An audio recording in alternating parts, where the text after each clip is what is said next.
everybody. Welcome to Road to Lead, your nonprofit podcast for everything succession planning. Joining us today is one of my favorite people, Kate Schrauth, who is the executive director of iCouldBe.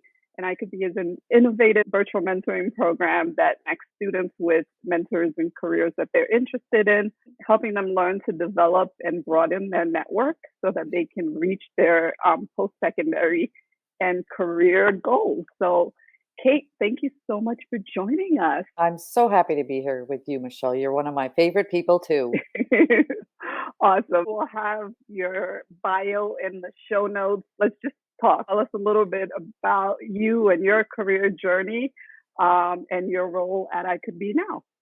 Sounds great. So my career started many, many moons ago, probably all the way back when I was in college in Boston, and was doing a lot of social organizing work around a variety of community-based issues and environmental issues that were affecting the communities around the city of Boston. And then just kind of moved into really build a skill base on the fundraising and development side, and organizing and advocacy side. And then when I turned 26, I decided to be a social entrepreneur, which that term did not exist in those days. So this was, my gosh, 30 years ago. And started an organization called Artists for Humanity. So we worked with young people from Roxbury and different communities around Boston, and opened up a 10,000 square foot studio and invited them in to be graffiti artists and entrepreneurs. And they painted, and we had a photography dark room, and they did sculptures and any kind of art you can imagine. And then we would bring that to the world at galleries on Newbury Street where they had never been invited before. We had partnerships at MIT, Wow. at the Sloan School of Management, where they had never been before or ever felt welcome before. We had a number of clients that we were serving and who were buying their artwork. We had a t-shirt company. And so we just really built this space where not only were the youth participating in the program, but they were running the program. So we had an equal number of the kids on the board of directors. So that was kind of my way of coming into the nonprofit world in the way that I wanted to see the nonprofit world running. So I liked that there was a business aspect and an earned income aspect. Mm-hmm. And all of those earned incomes paid salaries to the young people. So that, this is back in 30 years ago, when we were paying $15 an hour for the students to come after school. They were on the board. Let's take a moment for a second. So we just want to acknowledge that at a time where people were fighting for $15 an hour for wages in 2022, that you guys were paying students at that amount back then. So kudos to you. Yeah, it was, we really saw the young people in the program as our partners, not as someone to serve or save. And so we really thought about it as a business, and they were the most important folks in the business. So then once we would pay them, any profits would go into a scholarship fund for them. And so we could, help them get to those colleges that they were most interested in attending themselves. So, and then from there, I really just went on to work with a variety of different age groups of students, from undergraduates to graduate students at Harvard University and New School University, and then really felt that need to come back to the direct service world. So came into iCouldBe as a board member in 2001, The organization was founded in 2000, so I was early on the board of directors, and then by 2006 came in as the executive director, and have been here ever since.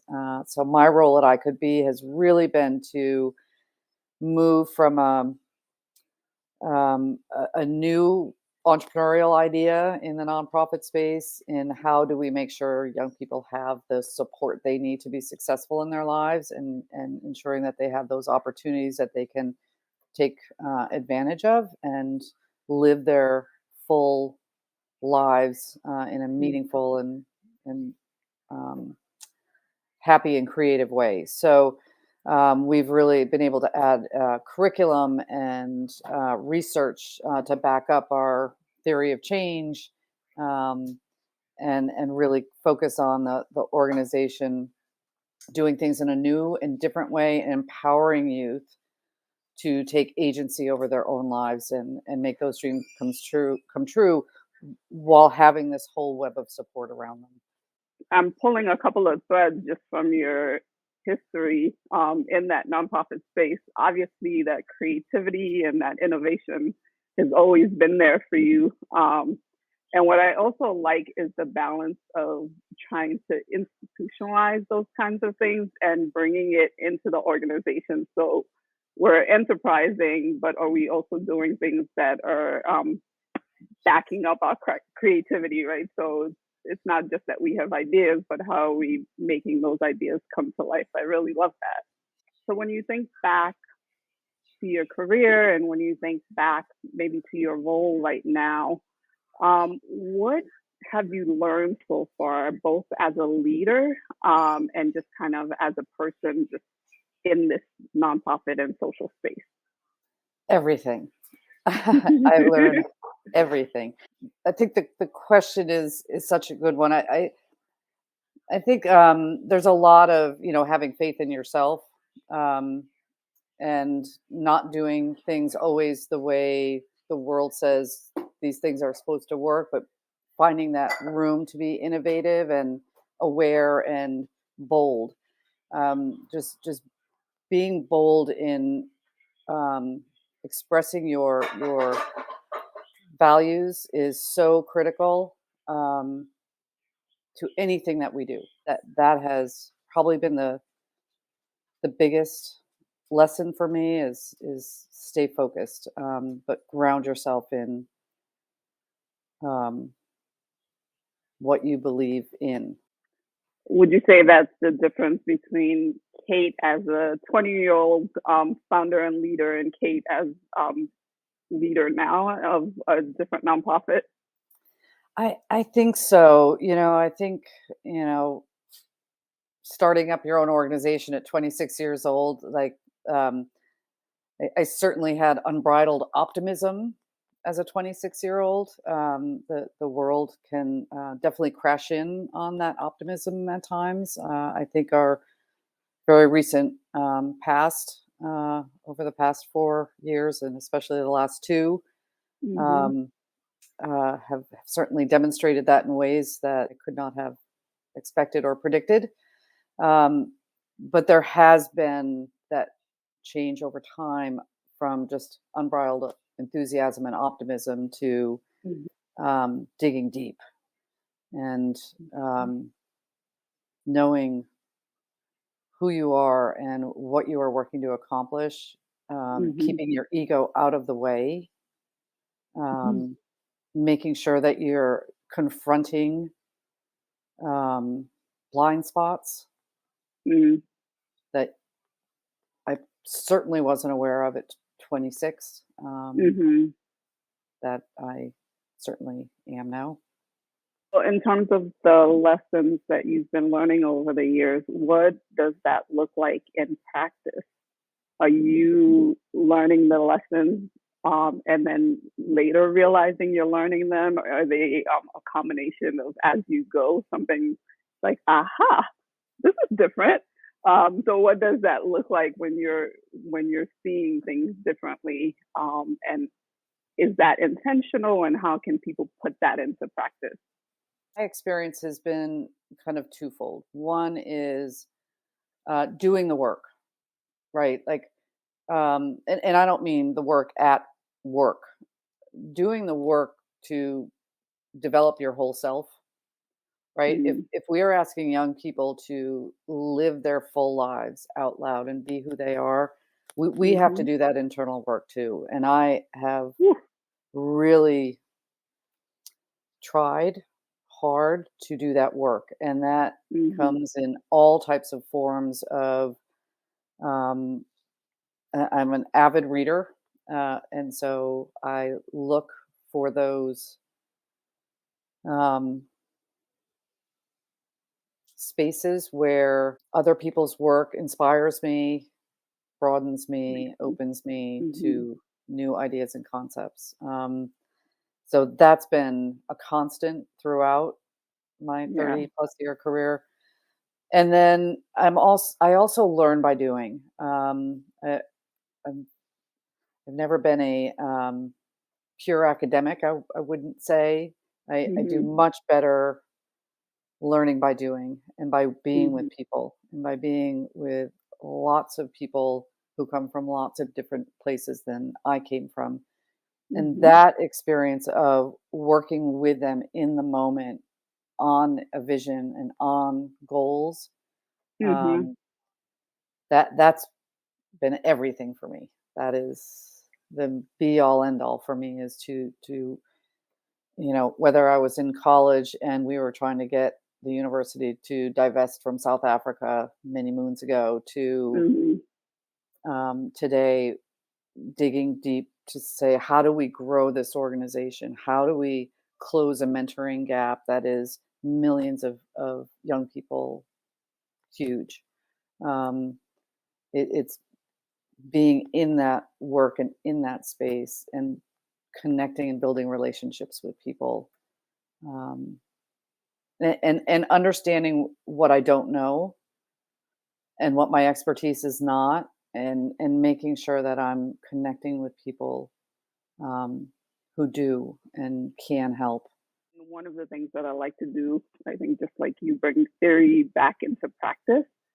So when you look at having to know what you don't know and being open to bringing other people in around you who do know the things that can fill that gap for you, how do you kind of get over your ego as a leader to be able to do that comfortably? I'd love to hear maybe some experience from yourself and how you've done it.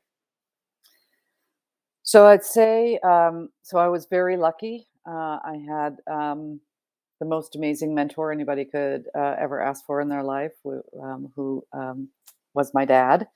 Um, he modeled ego-less leadership every day of my entire life. Um, so I had a pretty good foundation of recognizing when it was ego and that was getting me off track. So good foundation to start. Certainly plenty of challenges along the way to um, test all of those issues, right? It's Yeah.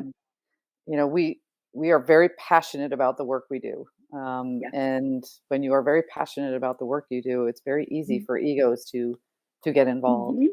And it's for me, I am I work really hard to not react in the moment Mm-hmm. and just to create some space for me to process and then address. Mm-hmm.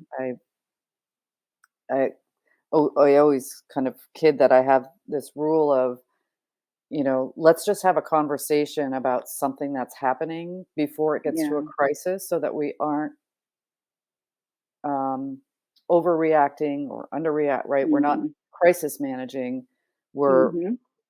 we're aware of the possibilities, right? So Yeah. just taking that time to say, okay, let's think on this. Let's Mm-hmm. reconvene tomorrow and let's work on those solutions because there is a solution to any issue. Yeah. positive or negative, right? And it's Mhm. just for me having a little quiet time just to Mm, go for a walk, let it process before yeah. reacting. All that instant reaction oftentimes can get us into a little trouble. Everything that you're saying here is really underscoring what you said earlier about the fact that you need to know yourself, and doing that work, because if you don't know how you react in situations, you're not going to do the work to be like, is this healthy or is it unhealthy? And how is it helping or hurting, the people around me, myself, my organization? So I think, you have underscored something really important, that if as a leader you don't understand who you are, then that's going to prove difficult for the people around you and your organization. So I appreciate that. Yeah, I couldn't agree more. And not only does it help you in your own decision making, but you're modeling Yeah, that behavior for others, right? So absolutely. you're helping your whole team kind of understand the importance of knowing themselves, um, Hmm. finding confidence in their values and their beliefs, so that Hmm. they can bring the very best to your organization as well. Absolutely. And I'll just say, Of this course. is a work in progress for our entire lives. They're So you don't just wake up and you're perfect and you know everything and you've managed to be the perfect human being. You don't know. you know, All right, I think this a interview is long over. journey.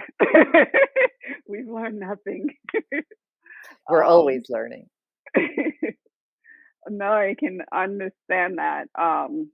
And I think sometimes it's hard to be okay with the fact that this is a lifelong process. And we just have to sit with that you're always evolving, you're always changing, and you're always going to get new information that helps to change your perspective, right?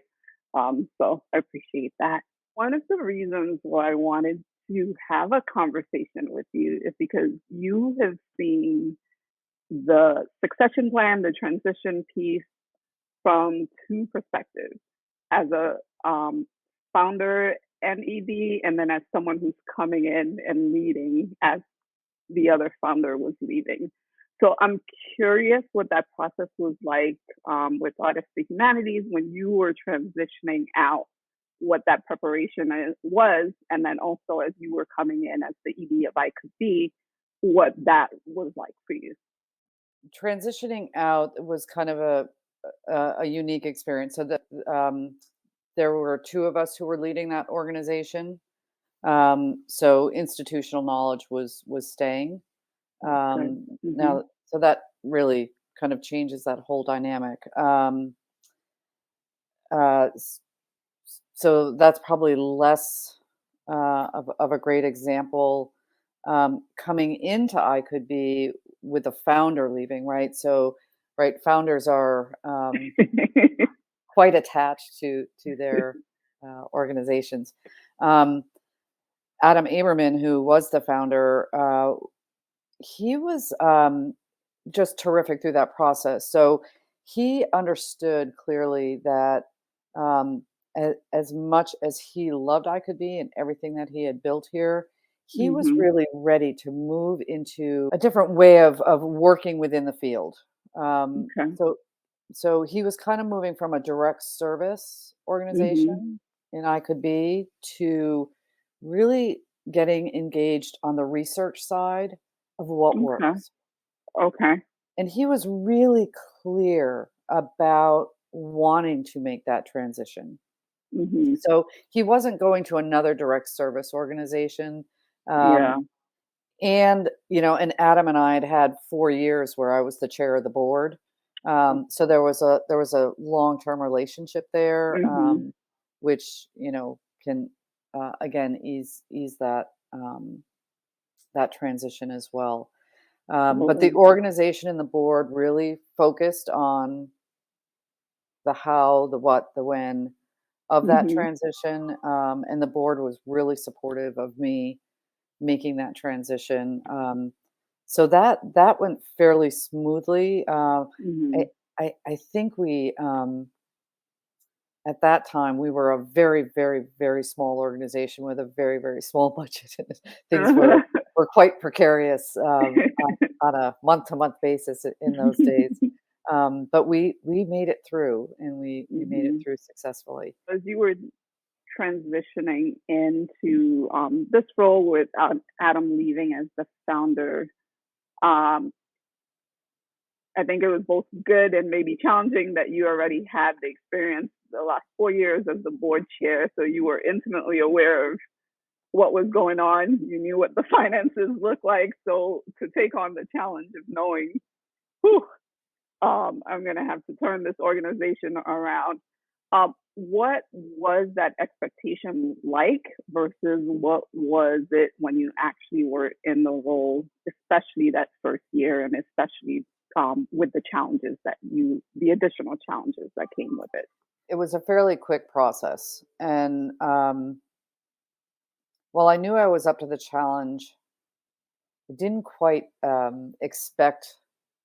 I kind of felt like I was thrown into the deep end a little bit, right? So Mm, right, so there was a very brief transition period, hmm. um, to know the details that you Yeah. don't know as a board member or board chair, Hmm. of running the organization, right, on a Yeah. day-to-day basis. And I knew the staff, but I didn't know, their daily Mm, there was, so, right, so that gap, and I could have used a lot more support, I think, mm. where it didn't feel like jumping into the deep end so much.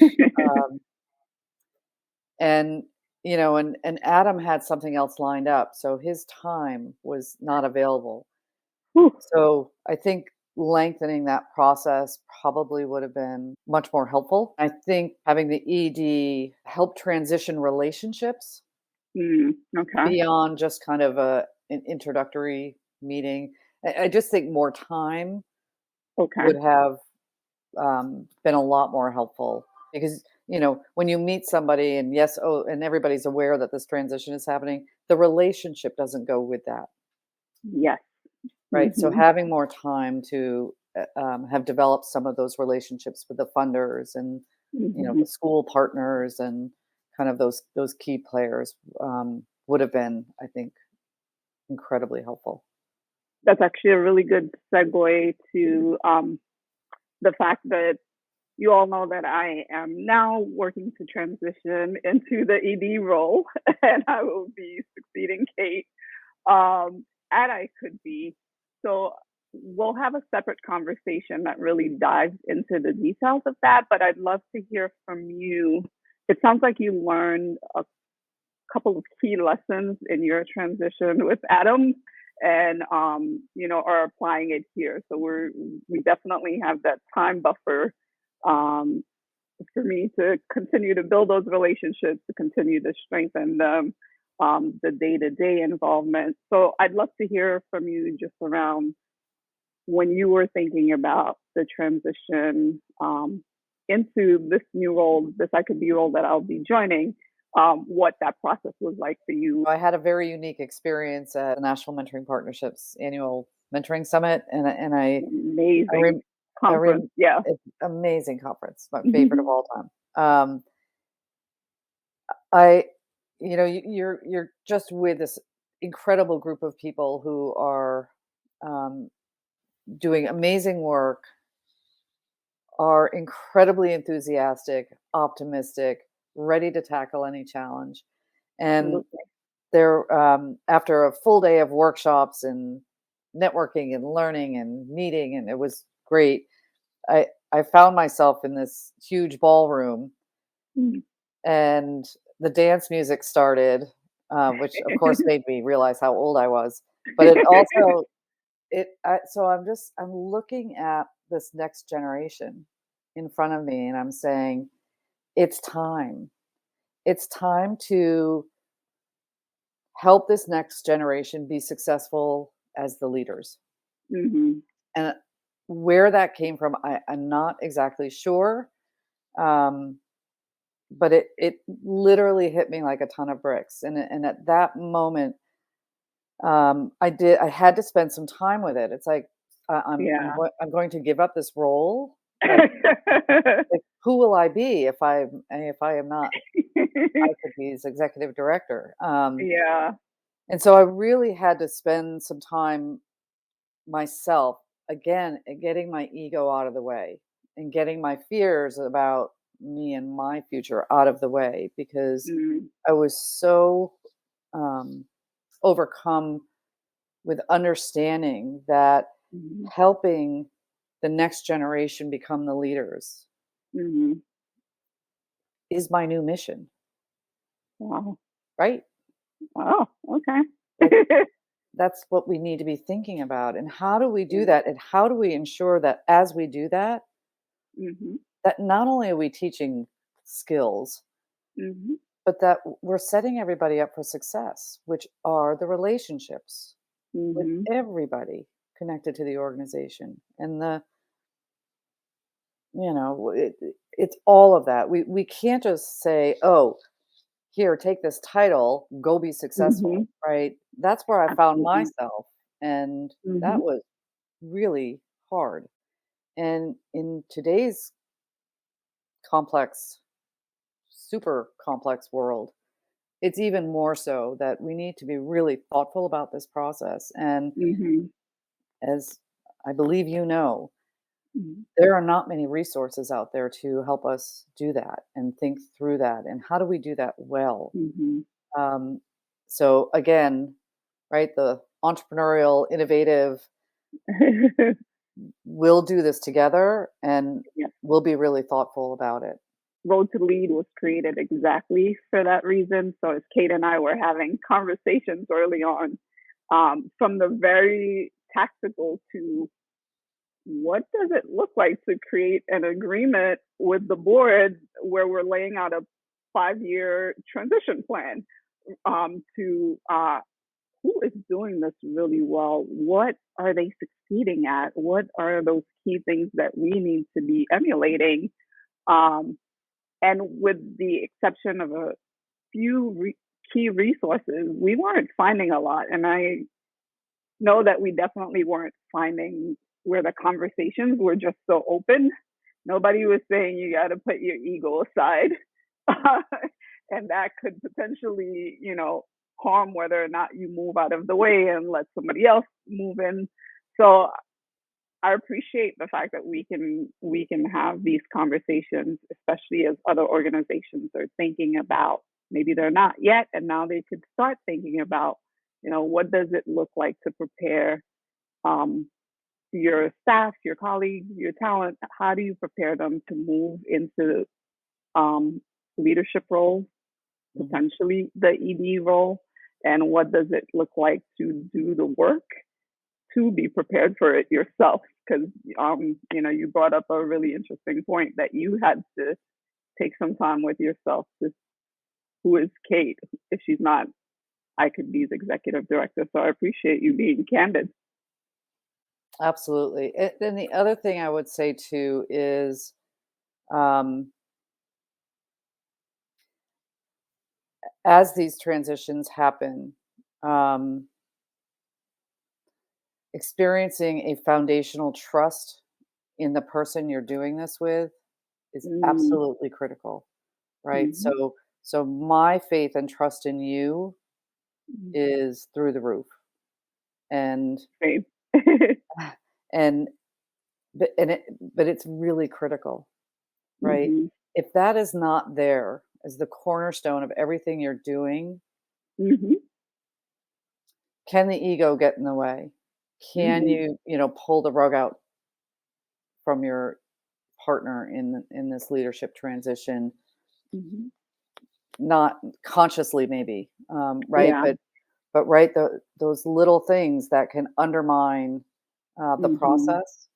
mhm. Being really aware of that and getting crystal clear and like that, right? That is your post of make sure you really um, have that at the cornerstone of the process. you don't always have that, right? There are a lot of organizations where there is a disconnect between the leader and staff.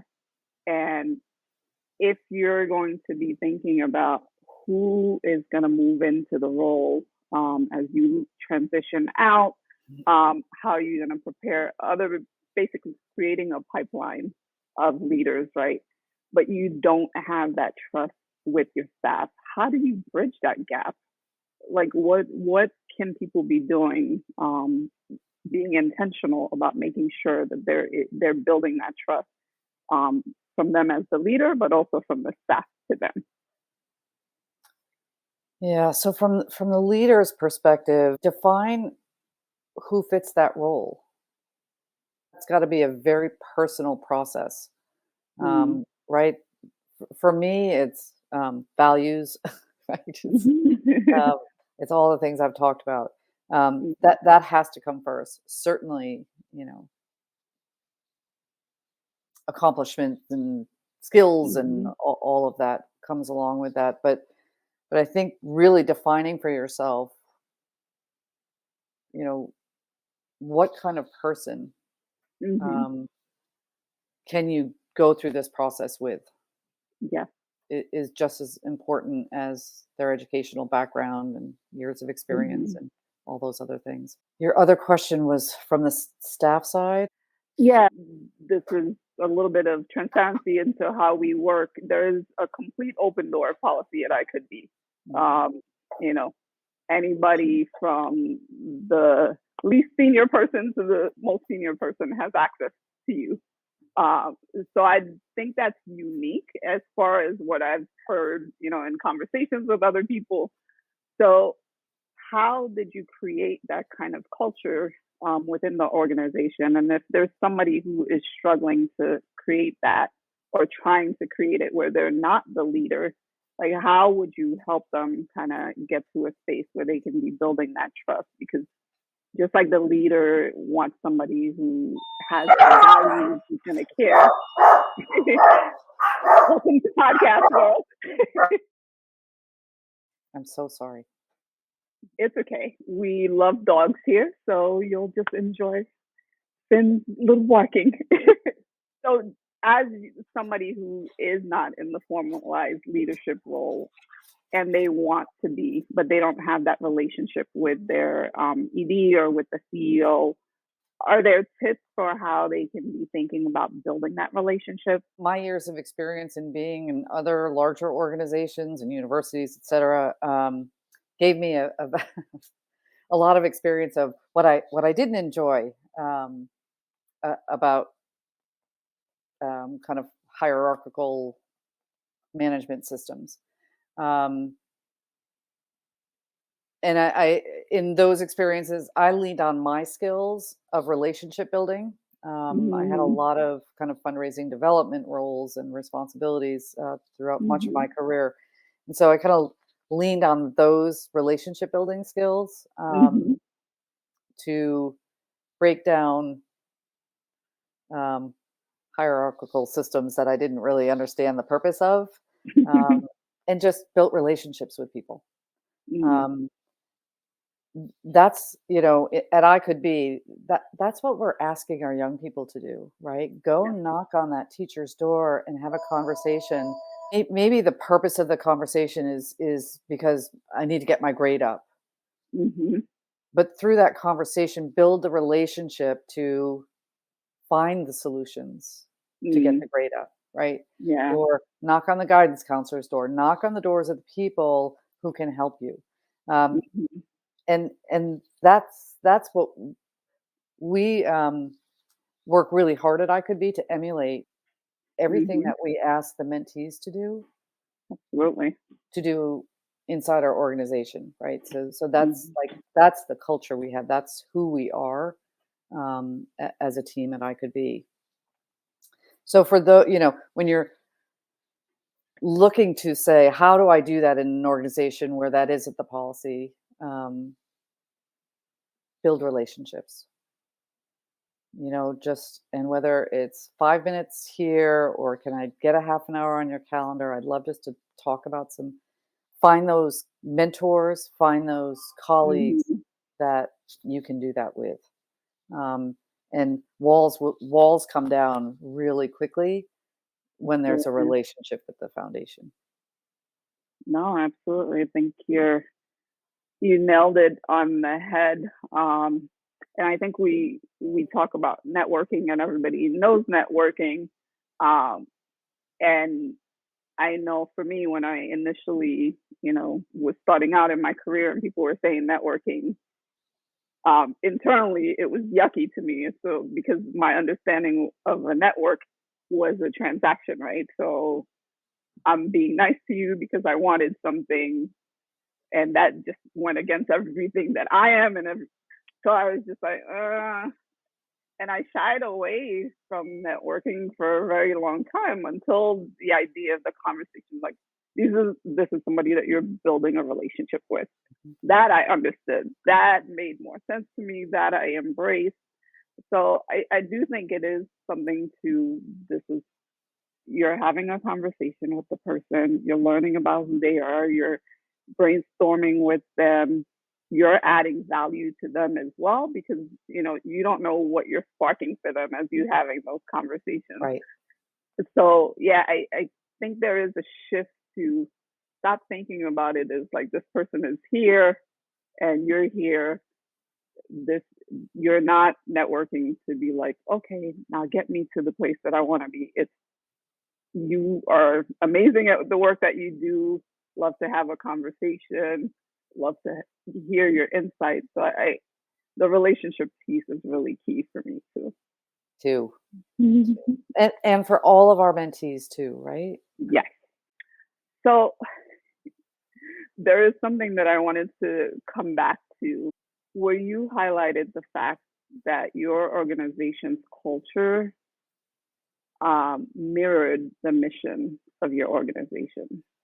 And I really just wanted to put a pin in that because I think as you're coming in as a new leader, there is so much noise around what leadership looks like. And very rarely do I hear anybody mention that if you're not living the values of your mission with your staff um, inside your organization, then is that really true leadership? So I did want to just bring that back because I think that's an invaluable piece that I haven't heard from anybody else so Yeah, you know that saying, "Fake it till you make it." far. Mhm.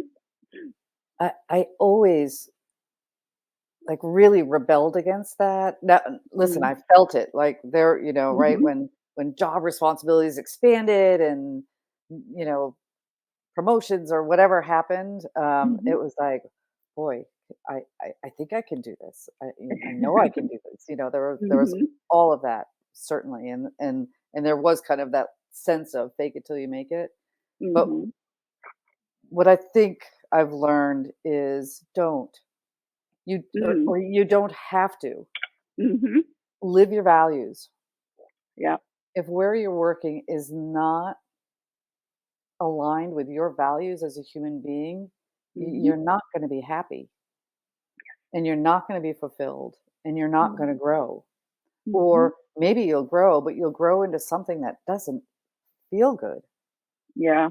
right? So we can't fake it until we make it. We have to live our values, and we have Mhm. to be always learning Yeah. and learning within the context of the world that we're living in, Mhm. right? So the unbridled optimism of a 26-year-old is wonderful, Mhm. um, but do not neglect the context within which we are all working and living in today. Mhm.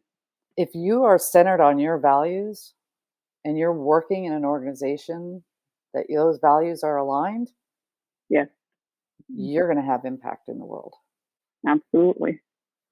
I'm curious as to, as you're thinking about your own transition, what are you exploring right now? My gosh. Couple of things. So I think the primary one is exploring the possibility of working in a local community here in Queens, to have a business that is run by Mhm. teenagers, where they would have a cafe, music, art Yes. space.